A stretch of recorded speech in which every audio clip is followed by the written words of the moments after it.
quelle est l'origine des chiffres arabes. Nombreux sont ceux qui croient que ceux-ci sont des chiffres latins et que ceux-ci sont des chiffres arabes, alors que voici les chiffres arabes et voici la numérotation indienne.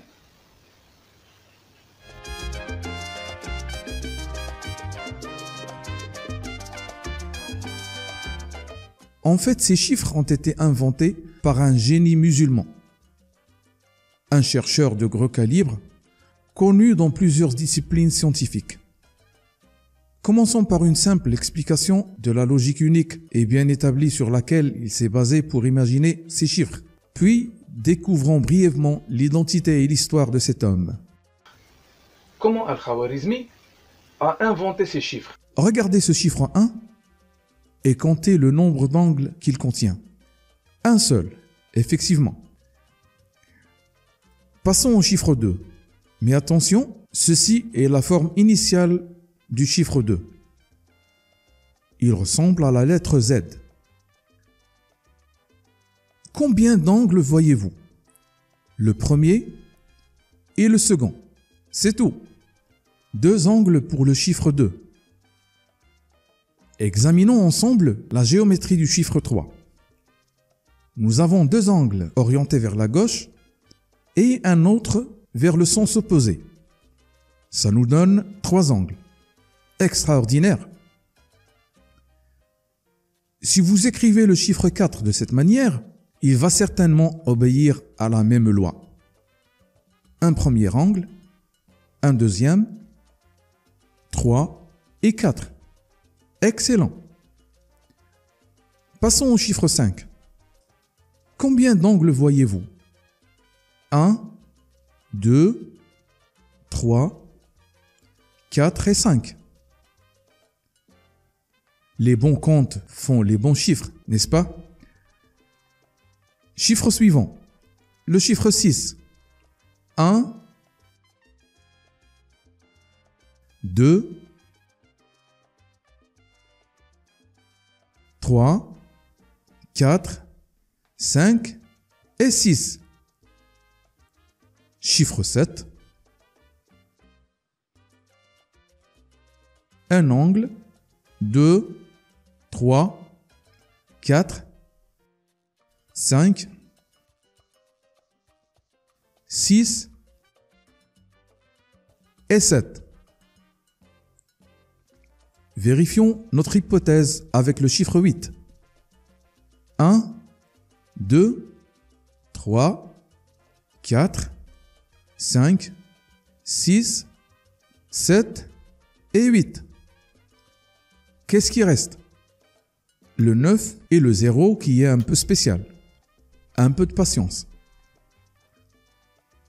Voici donc le chiffre 9. Vous voyez qu'il est légèrement différent du 9 moderne. Comptons les angles qu'il affiche. 1,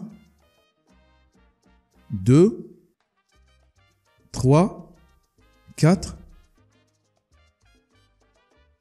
5, 6, 7, 8 et le 9e angle, le dernier. Voilà le 0. Combien d'angles voyez-vous? Aucun, visiblement. Qu'est-ce qu'il a fait Al-Khwarizmi pour gérer la différence que représente le chiffre 0? Il a opté pour cette forme ovale, comme ça il n'aura aucun angle à présenter. 0 angle. L'intelligence de cet homme est indiscutable. Dernière question. Qui est Al-Khwarizmi?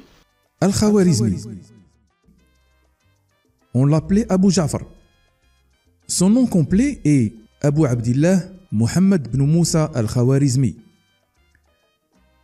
J'avais l'habitude de vous présenter des photos du personnage à mentionner au cours de mes vidéos. Mais cette fois-ci, l'histoire est différente vu que la photographie n'est apparue qu'à des siècles après le décès d'Al-Khwarizmi. Alors, ce que je vous montre ici, ce ne sont que des tableaux de peintres ayant vécu avec lui.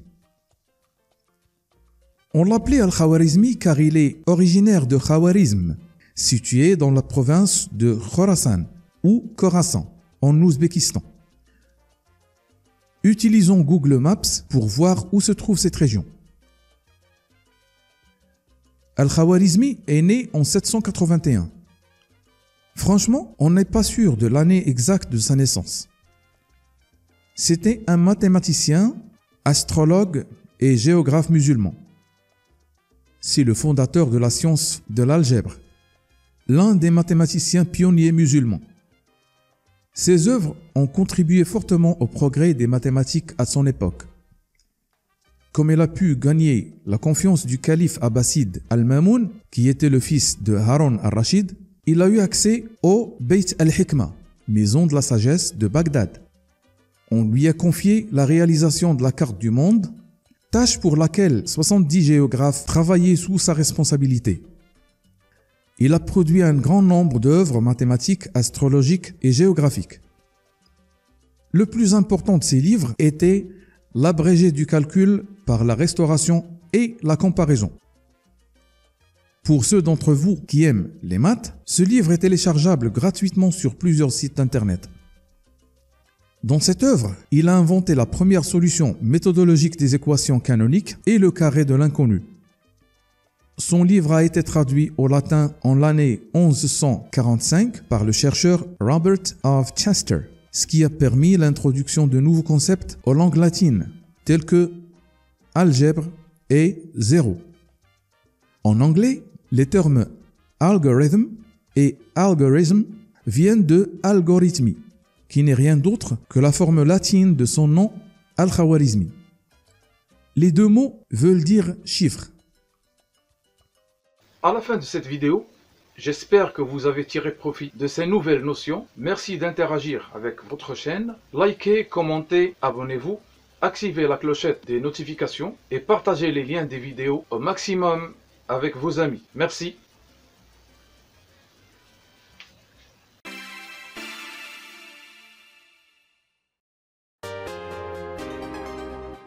Vous êtes sur la chaîne Fagous. Si notre contenu vous plaît, merci de nous soutenir à l'aide d'un like et un commentaire. Nous vous souhaitons la bienvenue et vous prions de vous abonner. N'oubliez pas d'activer les notifications pour être avisé lors de nos prochaines publications.